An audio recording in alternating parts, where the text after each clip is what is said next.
നമസ്കാരം, ഞാൻ ഹീലർ ആയിഷ ഷിഫി. ഈ ആഴ്ചയിൽ നമ്മൾ എടുക്കുന്ന ക്ലാസ് എന്താണെന്ന് വെച്ചാൽ വൈറൽ ഫീവർ അതല്ലെങ്കിൽ ജലദോഷ സംബന്ധമായ കഫക്കെട്ട് സംബന്ധമായ പനി എന്തുകൊണ്ടുണ്ടാവുന്നു, എങ്ങനെയാണ് നമുക്കിത് പരിഹരിക്കാൻ കഴിയുക, നമുക്ക് പനി കംപ്ലീറ്റായിട്ട് മരുന്നൊന്നും കൂടാതെ തന്നെ മാറ്റിയെടുക്കാൻ എന്താണ് നമുക്ക് വീട്ടിൽ ചെയ്യാൻ പറ്റുന്ന റെമഡി, പനിയെ പ്രിവെൻറ്റ് ചെയ്താൽ അല്ലെങ്കിൽ പനിക്ക് വേണ്ടിയിട്ട് നമ്മൾ ആൻറ്റിബയോട്ടിക് കഴിച്ചു കഴിഞ്ഞാൽ നമുക്ക് എന്തുകൊണ്ട് അത് മറ്റ് രോഗങ്ങളിലേക്ക് കാരണമാകുന്നു, അല്ലെങ്കിൽ അത്തരം മരുന്നുകൾ കൊണ്ടുണ്ടാകുന്ന സൈഡ് എഫക്റ്റുകൾ കൊണ്ട് നമുക്ക് ഉണ്ടാകുന്ന ബുദ്ധിമുട്ടുകൾ അവ എന്തെല്ലാമാണ് തുടങ്ങിയ വിഷയത്തെ ആസ്പദമാക്കിയിട്ടാണ് ഇന്നത്തെ ക്ലാസ് ഉള്ളത്. വളരെ മറ്റ് ക്ലാസ്സുകളെ കമ്പയർ ചെയ്യുകയാണെങ്കിൽ വളരെ ചെറിയ ക്ലാസ് തന്നെയാണ്. അതുകൊണ്ട് നിങ്ങൾക്ക് കുറച്ച് കൂടെ പെട്ടെന്ന് ഇത് കേൾക്കാനും വിലയിരുത്താനും ഇത് സാധിക്കുമെന്ന് ഞാൻ വിചാരിക്കുന്നു. അപ്പോൾ നമ്മളെ പനി എന്ന് പറയുന്ന ഒരു പ്രോസസ്സ് നമ്മളെ ശരീരത്തിലേക്ക് എപ്പോഴാണ്, എങ്ങനെയാണ്, ആരിലാണ് വരുന്നത് എന്നതിനെക്കുറിച്ചാണ്. നമുക്കറിയാം, നമ്മളൊരു എന്താ പറയുക, കൊറോണ ടൈമിൽ നമ്മൾ ഒരുപാട് ഇതുമായിട്ട് പനി എന്ന് പറയുന്ന ഒരു വിഷയം നമ്മൾ ഒരു വലിയ ഒരു എന്താ പറയുക, ഭീകരമായിട്ട് നമ്മളതിനെ ഭയന്നിരുന്ന ഒരു കാലഘട്ടമുണ്ടായിരുന്നു. അപ്പോൾ ഇപ്പോഴും നമ്മൾ അങ്ങനത്തെ എന്തെങ്കിലും ഒരു ന്യൂസ് റിലേറ്റഡ് ആയിട്ടുള്ള ഒരു സംഗതികൾ അല്ലെങ്കിൽ അങ്ങനെ ഒരു സംഗതികൾ സ്പ്രെഡ് ചെയ്യുന്നു അറിഞ്ഞു കഴിഞ്ഞാൽ നമ്മൾ വളരെ പാനിക് ആവുകയും പനിയെ പെട്ടെന്ന് തന്നെ പ്രിവെൻറ്റ് ചെയ്യുകയും ചെയ്യാറുള്ളത്. അപ്പോൾ നമ്മളെ സംബന്ധിച്ചിടത്തോളം നമ്മൾ പനിക്ക് മരുന്നുകളോ മറ്റ് സംഗതികളോ ഒന്നും കഴിക്കാറില്ല. കാലങ്ങളായിട്ട് നമ്മൾ നാച്ചുറലായിട്ടുള്ള മെത്തേഡിൽ തന്നെ ബോഡിയുടെ ഉള്ള ഒരു എന്താ പറയുക, നമ്മളൊരു ഇമ്മ്യൂണിറ്റി നഷ്ടപ്പെടാതെ നമ്മളത് മുമ്പോട്ട് പോകലാണ് പതിവ്. അപ്പോൾ നമുക്ക് ആരിലാണ് പനി ഉണ്ടാവുന്നത്, അതാണ് പ്രധാനപ്പെട്ട ഒരു വിഷയം. പനി ഉണ്ടാവാൻ സാധ്യതയുള്ളത് നമുക്ക് ഇപ്പോൾ പല കാരണങ്ങൾ കൊണ്ട് പനി ഉണ്ടാവാം. ഒരു വൈറസ് അറ്റാക്ക് ചെയ്താൽ പനി ഉണ്ടാവാം, അല്ലെങ്കിൽ ഒരു ഇൻഫെക്ഷൻ അല്ലെങ്കിൽ ഒരു ബാക്ടീരിയൽ ഇൻഫെക്ഷൻ മൂലം നമുക്ക് പനി ഉണ്ടാവാം, അല്ലെങ്കിൽ നമുക്ക് ഒരു യാത്ര ചെയ്യുമ്പോൾ നമുക്ക് പനി ഉണ്ടാവാം, വെള്ളം മാറി കുളിച്ച് കഴിഞ്ഞാൽ പനി ഉണ്ടാവാം. അതുപോലെ തന്നെ നമുക്ക് വയറ്റിൽ എന്തെങ്കിലുമൊക്കെ ഒരു ഫുഡ് പോയ്സണോ അല്ലെങ്കിൽ മറ്റെന്തെങ്കിലും ഒരു അസുഖത്തിൻ്റെ റിലേറ്റഡ് ആയിട്ടും നമുക്ക് പനി ഉണ്ടാവാം. അതല്ലാതെ ക്രോണിക് ആയിട്ടുള്ള അസുഖങ്ങളുള്ള വർഷങ്ങളായിട്ട് ഓരോരോ രോഗങ്ങൾക്ക് മരുന്ന് കഴിക്കുന്ന ആളുകൾ അവർ സിവിയറായിട്ട് കിടപ്പിലാവുന്ന അവസ്ഥയിൽ അവർ മരണത്തോടടുക്കുന്ന സമയത്ത് സ്ഥിരമായിട്ട് അടിക്കടിക്ക് പനി ഉണ്ടാവാം. അങ്ങനെ പല കാരണങ്ങൾ കൊണ്ട് നമുക്ക് പനി ഉണ്ടാവാം. സാധാരണ ഒരു ഹെൽത്തി ആയിട്ട് നിൽക്കുന്ന ഒരു മനുഷ്യനെ സംബന്ധിച്ചിടത്തോളം പനി ഉണ്ടാവുന്നതിന് ഒരു പ്രധാന കാരണം എന്ന് പറയുന്നത് നമ്മളുടെ ഈ പറഞ്ഞ എക്സ്റ്റേണൽ ഫാക്ടേഴ്സ് കഴിഞ്ഞു കഴിഞ്ഞാൽ നമുക്ക് പരിഗണിക്കാവുന്ന ഒരു ഫാക്ടറാണ് നമ്മളുടെ ഇമ്മ്യൂണിറ്റി. അപ്പോൾ ഇമ്മ്യൂണിറ്റി കൂടുതലുള്ള ആളുകൾ കൂടുതൽ പനീനെ നല്ല രീതിയിൽ ആക്സെപ്റ്റ് ചെയ്യുകയും അത് മാക്സിമം പനിക്ക് വേണ്ടിയിട്ട് മരുന്ന് കഴിക്കുന്ന ആളിലാണെങ്കിൽ പനി അങ്ങനെ തന്നെ കൺട്രോൾ ചെയ്ത് അയാളെ വല്ലാത്ത രീതിയിൽ അത് എഫക്റ്റ് ചെയ്യില്ല. അതല്ല, ഇമ്മ്യൂണിറ്റി ഉള്ള ആൾ തന്നെ അവർ അത് പനിച്ചു പോകാൻ അനുവദിക്കുകയാണെങ്കിൽ അയാളുടെ ഹെൽത്ത് ഒന്നുകൂടെ ഇമ്പ്രൂവ് ആവും. ഇനി ഇമ്മ്യൂണിറ്റി കുറവുള്ള വളരെ വീക്കായ ഒരാളെ സംബന്ധിച്ചിടത്തോളം അയാൾ പനിക്ക് മരുന്ന് കഴിക്കുകയാണെങ്കിൽ അയാൾ ഒന്നുകൂടെ വീക്കാവുകയും അയാളുടെ ആരോഗ്യനില കുറച്ചുകൂടെ വഷളാവുകയും ചെയ്യും. അതുപോലെ തന്നെ ഇമ്മ്യൂണിറ്റി കുറവുള്ള ആളുകൾ അല്ലെങ്കിൽ നമുക്ക് പ്രതിരോധ ശക്തി കുറവുള്ള ആളുകൾ പനി വന്നിട്ട് പനിയെ പ്രിവെൻറ്റ് ചെയ്യാതെ പനിച്ചു പോകാൻ അനുവദിച്ചു കഴിഞ്ഞാൽ അവരുടെ ആരോഗ്യനില മെച്ചപ്പെടുകയാണ് ചെയ്യുന്നത്. ഇത് നാച്ചുറോപ്പതി അതല്ലെങ്കിൽ നാച്ചുറലായിട്ട് നമ്മൾ ലൈഫ് മുമ്പോട്ട് പോകുമ്പോൾ ഉള്ള തിയറിയാണ് ഞാൻ പറയുന്നത്.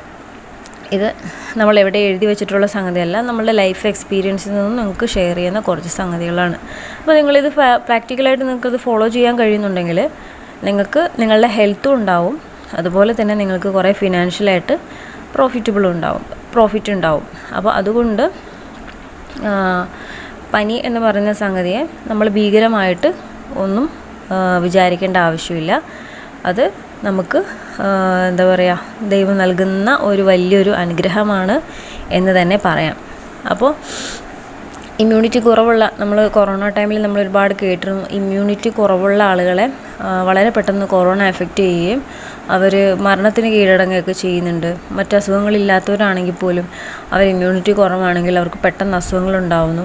ആ ഇമ്മ്യൂണിറ്റി കുറവുള്ള ആളുകളെ കൂടുതലായിട്ട് വാക്സിനേറ്റ് ചെയ്യുകയും ആ ഇമ്മ്യൂണിറ്റി കുറവുള്ള ആളുകൾ വളരെയധികം ചികിത്സയ്ക്ക് വിധേയമാവുകയും ചെയ്തിട്ടുണ്ട്. ഇപ്പോൾ റീസെൻ്റ്ലി ഞാൻ ഇതിനെപ്പറ്റി ആധികാരികമായ പഠനങ്ങളൊന്നും നടന്നിട്ടില്ലെങ്കിലും ആ പഠനങ്ങളൊക്കെ നടക്കുന്ന ടൈമിൽ ഈ സംഗതികൾ പുറത്തു വരുള്ളൂ.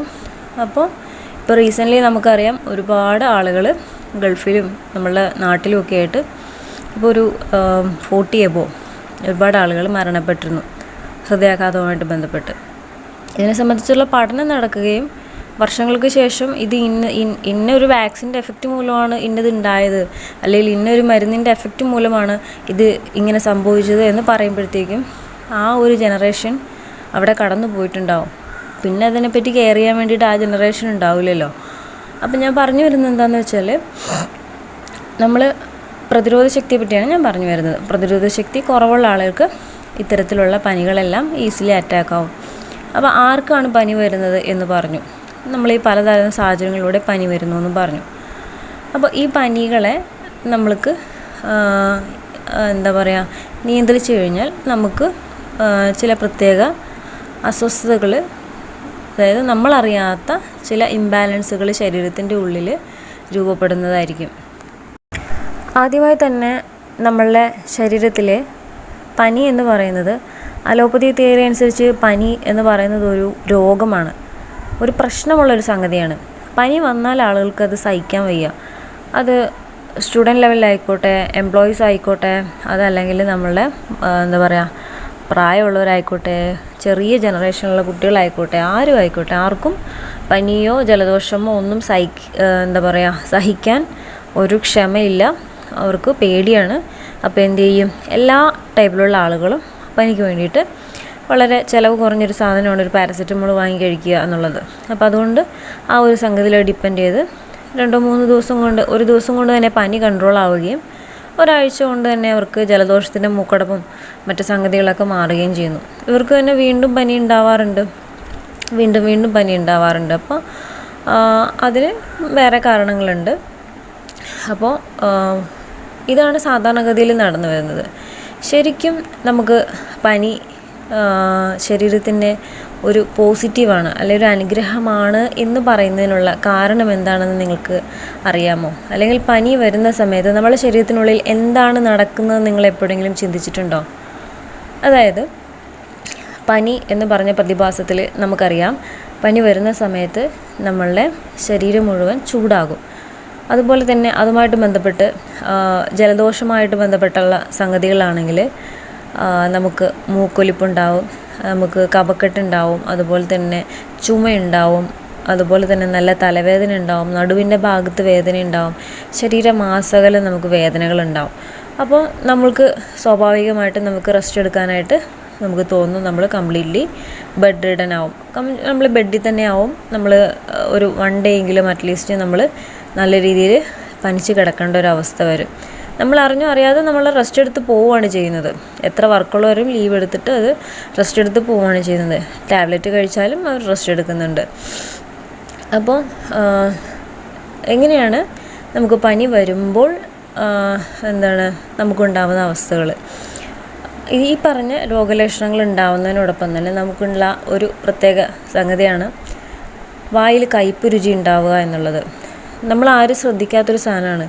നമ്മൾ പനിയില്ലാത്ത സമയങ്ങളിലെല്ലാം വളരെ നല്ല ഭക്ഷണമോ നോർമലായിട്ടുള്ള രീതികളൊക്കെ ചെയ്യും. പക്ഷേ നമുക്കൊരു പനിയോ അല്ലെങ്കിൽ ഒരു പ്രത്യേക അസുഖമോ വരുന്ന സമയത്ത് നമ്മൾ മൈദ കൊണ്ടുള്ള ബ്രെഡോ അല്ലെങ്കിൽ ഏറ്റവും ദഹിക്കാൻ ഏറ്റവും പ്രയാസമുള്ള ബിസ്ക്കറ്റുകൾ, മൈദ കൊണ്ടുള്ള ബ്രെഡ്, പാല്, ഇതൊക്കെയാണ് നമ്മൾ കഴിക്കുന്ന ഭക്ഷണം.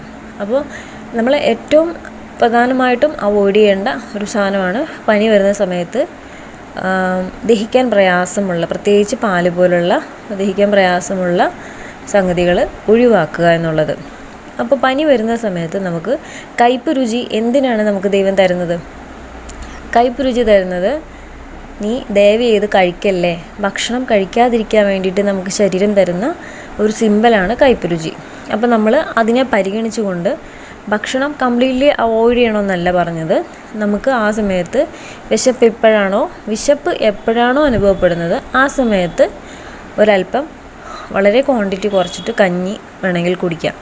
അതല്ലെങ്കിൽ ഫ്രൂട്ട്സോ വെജിറ്റബിൾസോ ഒക്കെ കഴിക്കാം. അത് കംഫർട്ട് ആവാത്തവർക്ക് കഞ്ഞി കുഴപ്പമില്ല. കഞ്ഞി ഫ്രൂട്ട്സോ വെജിറ്റബിൾസോ കംഫർട്ട് അല്ലാത്തവർക്ക് മാത്രം കഞ്ഞി കഴിക്കാവുന്നതാണ്. അതായത് മാക്സിമം ലൈറ്റ് ഡയറ്റ് എടുക്കുക എന്നാണ് അതിനകത്ത് ഉദ്ദേശിക്കുന്നത്. അപ്പോൾ പനി എന്ന് പറയുന്നത് ഒരു പക്ഷേ ബ്രസ്റ്റ് ക്യാൻസർ കൊണ്ടാവാം, അതല്ലെങ്കിൽ നമ്മളുടെ മൂത്രാശയത്തിലുള്ള കല്ലും ഉണ്ടാവാം, നമ്മുടെ കിഡ്നിയിലുള്ള കല്ലും ഉണ്ടാവാം, അല്ലെങ്കിൽ പല സ്ഥലങ്ങളിലെ ലിവറിൻ്റെ ഇഷ്യൂസും ഉണ്ടാവാം, അല്ലെങ്കിൽ നമുക്ക് പ്രമേഹത്തുമായിട്ട് ബന്ധപ്പെട്ടുള്ളതാവാം, അല്ലെങ്കിൽ എന്തെങ്കിലും ഒരു മുറിവിൻ്റെ പഴുപ്പുമായിട്ട് ബന്ധപ്പെട്ടുള്ളതാവാം. പലതരം കാരണങ്ങൾ കൊണ്ട് പനി ഉണ്ടാവാം. നമ്മൾ കണ്ടിട്ടുള്ള ബാക്ടീരിയൽ, വൈറൽ എന്ന് പറഞ്ഞ ആ ഒരു കോൺസെപ്റ്റ് മാത്രമല്ല പനിയിലുള്ളത്. അതിനേക്കാളുമൊക്കെ ഉപരിയായിട്ട് നമ്മുടെ ശരീരത്തിനുള്ളിൽ ഒരുപാട് സംഗതികൾ നടക്കുന്നുണ്ട്.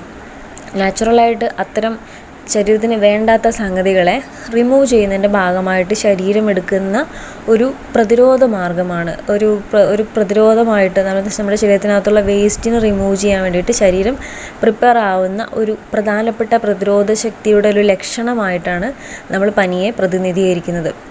അപ്പോൾ അതുകൊണ്ട് പനി എന്ന് പറയുന്ന സംഗതികൾ വരാത്തവരെ സംബന്ധിച്ചിടത്തോളം ചിന്തിക്കേണ്ടത്, നിങ്ങൾക്ക് അത്രത്തോളം നിങ്ങൾ ബോഡിയെ പരിഗണിച്ചിട്ടില്ല, അതല്ലെങ്കിൽ നിങ്ങളുടെ ബോഡിയിൽ അത്രത്തോളം പ്രതിരോധ ശേഷി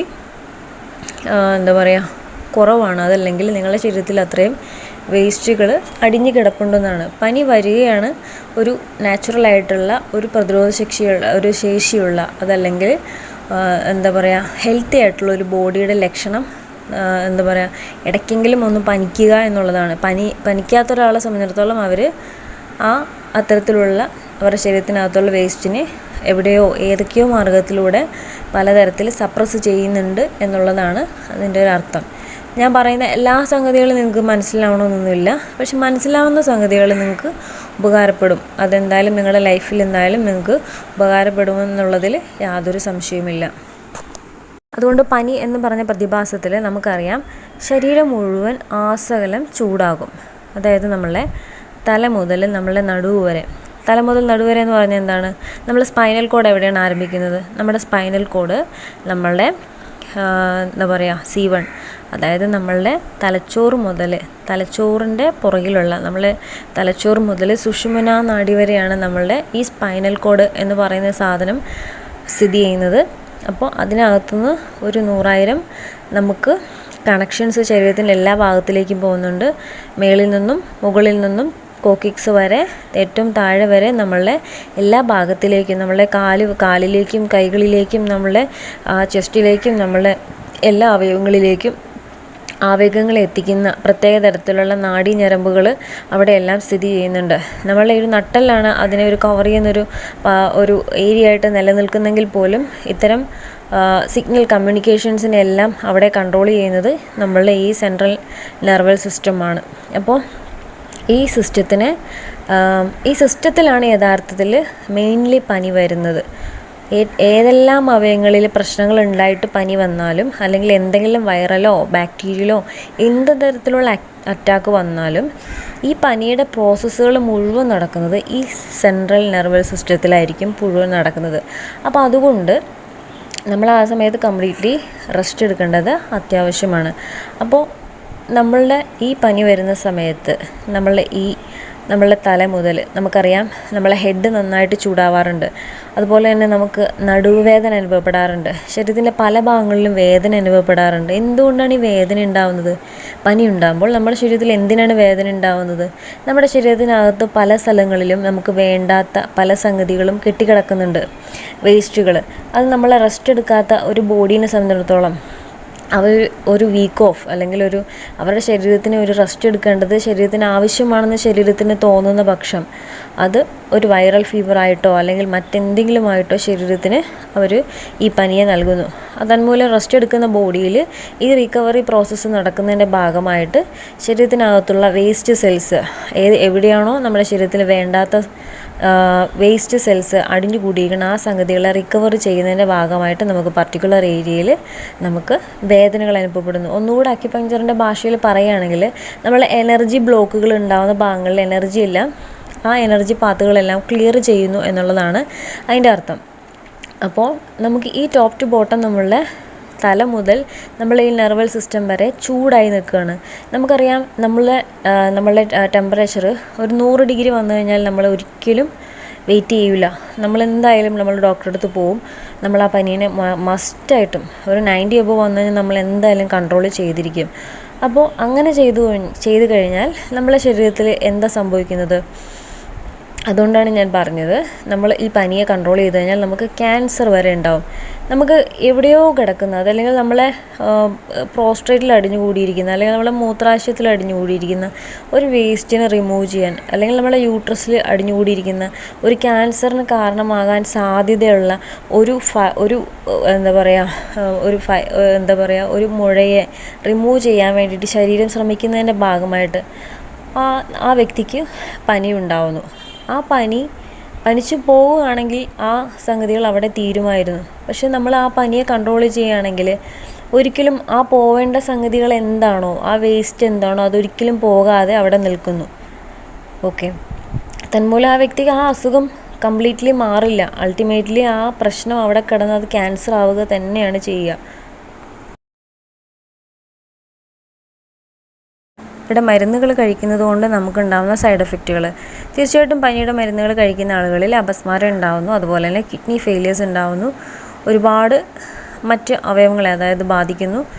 അതുമാത്രമല്ല നമ്മളെ ശരീരത്തിൽ പോകേണ്ട അസുഖങ്ങൾ പോവുകയില്ല, നമുക്കത് ക്യാൻസർ പോലുള്ള രോഗങ്ങൾ ഉണ്ടാക്കുന്നുണ്ട്. അപ്പോൾ ഇതിനൊന്നും, ഈ ക്യാൻസർ പോലുള്ള രോഗങ്ങൾ ഉണ്ടാക്കുന്നതിലൊന്നും നമുക്ക് ആധികാരികമായ പഠനങ്ങളൊന്നുമില്ലെങ്കിലും നമ്മളുടെ അനുഭവം തന്നെയാണ് ഇതിനൊക്കെ നമ്മളുടെ സാക്ഷി. നമ്മളുടെ ഒരുപാട് ചികിത്സാ അനുഭവങ്ങൾ തന്നെയാണ് ഇതിനുള്ള നമ്മളുടെ അനുഭവങ്ങൾ, സാക്ഷ്യങ്ങൾ. അപ്പോൾ അതുകൊണ്ട് തന്നെ പനി എന്ന് പറയുന്ന സംഗതിയെ നമ്മൾ അൾട്ടിമേറ്റ്ലി പ്രതിരോധിക്കാതിരിക്കുക. നമ്മളുടെ ബെസ്റ്റ് ഹെൽത്തിന് നമുക്ക് ഏറ്റവും ഉപകാരപ്രദമാവുന്നത് നമ്മൾ പനിയെ പനിച്ചു പോകാൻ തന്നെ അനുവദിക്കുന്നതാണ്. പിന്നെ ഈ വിഷയമായിട്ട് ബന്ധപ്പെട്ട് അത് ചില കുട്ടികളിൽ അപസ്മാരം ഉണ്ടാവാറുണ്ട്, വലിയ ആളുകളിൽ അപസ്മാരം വളരെ കുറച്ചാണ് കാണുന്നത്. കുട്ടികളിൽ അപസ്മാരം ഉണ്ടാകുന്നത് പനിക്ക് മരുന്ന് കൊടുക്കുമ്പോഴാണ്. ഒരിക്കലും നമ്മൾ പനി കുട്ടികളെ ആശുപത്രി കൊണ്ടുപോകുന്നത് തന്നെ ടെമ്പറേച്ചർ കൂടി അപസ്മാരം വന്നാലോ എന്ന് പേടിച്ചിട്ടാണ്. പലപ്പോഴും നമ്മൾ കുട്ടികളെ പേടിച്ചുകൊണ്ടാണ് ആശുപത്രിയിൽ കൊണ്ടുപോകാനുള്ളൊരു കാരണം എന്ന് പറയുന്നത്. പക്ഷേ യഥാർത്ഥത്തിൽ നിങ്ങൾ ശ്രദ്ധിച്ചിട്ടുണ്ടാവും, നമ്മൾ ഹോസ്പിറ്റലിൽ കൊണ്ടുപോയി മരുന്ന് കൊടുക്കുന്നതിന് ശേഷമാണ് നമുക്ക് കുട്ടിക്ക് കൂടുതലായിട്ടും അപസ്മാരം ഉണ്ടാകുന്നതിനുള്ള ഒരു കാരണം. കാരണം എന്ന് വെച്ച് കഴിഞ്ഞാൽ കുട്ടിക്ക് നോർമൽ ലെവലിൽ ടെമ്പറേച്ചർ കൂടുമ്പോൾ നമ്മളെ ബോഡിയിൽ നമുക്ക് ഏത് തരത്തിലുള്ള പനി വന്നാലും നമ്മൾ അതിനെ കേപ്പബിൾ ആക്കാൻ നമുക്ക് താങ്ങാൻ പറ്റുന്ന പനിയെ നമുക്ക് ശരീരം തന്നെ ഉണ്ടാക്കുകയുള്ളൂ. അപ്പോൾ അതുകൊണ്ട് തന്നെ നമ്മൾ അൾട്ടിമേറ്റായിട്ട് അവിടെ ഓവറായിട്ട് തിങ്ക് ചെയ്ത് നമ്മൾ ശരീരത്തിനെ സംശയിക്കേണ്ട ആവശ്യമില്ല. അപ്പോൾ നമ്മൾ വിചാരിക്കും അങ്ങനെ ഓവറായിട്ട് നമ്മുടെ ശരീരം ചൂടായി കഴിഞ്ഞാൽ നമുക്ക് അപസ്മാരം ഉണ്ടാവും എന്നുള്ളത്. അത് തെറ്റായൊരു ധാരണയാണ്. ആ ചൂടായിരിക്കുന്ന സമയത്ത് ആ ചൂടിനെ തണുപ്പിക്കാൻ വേണ്ടിയിട്ട് നമ്മൾ ഈ ടെമ്പറേച്ചർ കുറയ്ക്കുന്ന ഇത്തരം മരുന്നുകൾ കഴിക്കുമ്പോഴാണ് അവിടെ എനർജി ബ്ലോക്കുകൾ ഉണ്ടാവുകയും തന്മൂലം എനർജി ബൂസ്റ്റ് ചെയ്ത് അല്ലെങ്കിൽ എനർജി അവിടെ പൊട്ടിത്തെറിക്കുന്നതിൻ്റെ ഭാഗമായിട്ടാണ് കുട്ടിക്ക് അപസ്മാരം ഉണ്ടാവുന്നത്. ചില കുട്ടികളിൽ ഇത് 14 വയസ്സ് വരെയൊക്കെ കണ്ടിന്യൂ ചെയ്യുന്നുണ്ട്. 14 അല്ല, ഒരു 5-6 വർഷം വരെ ഇതിന് മരുന്ന് കഴിച്ചാണ് മാറ്റിയെടുക്കുന്നത്. ചില കുട്ടികളിലത് ഒരു 14 വയസ്സിന് ശേഷം വരാറുണ്ട്, ചില ആളുകളിലത് വരുന്നില്ല എന്ന് മാത്രമാണുള്ളത്. അപ്പോൾ പനിയുമായിട്ട് സംബന്ധപ്പെട്ട എല്ലാ വിധത്തിലുള്ള ഏകദേശമായിട്ടുള്ള കാര്യങ്ങൾ ഞാനിവിടെ ഷെയർ ചെയ്ത് കഴിഞ്ഞു. ഇനി ഇതുമായിട്ട് ബന്ധപ്പെട്ട എന്തെങ്കിലും സംശയമുണ്ടെങ്കിൽ നിങ്ങൾക്ക് കോൺടാക്റ്റ് ചെയ്യാവുന്നതാണ്. നമുക്ക് പുതിയൊരു ടോപ്പിക്കുമായിട്ട് വീണ്ടും കാണുന്നത് വരെ നന്ദി, നമസ്കാരം.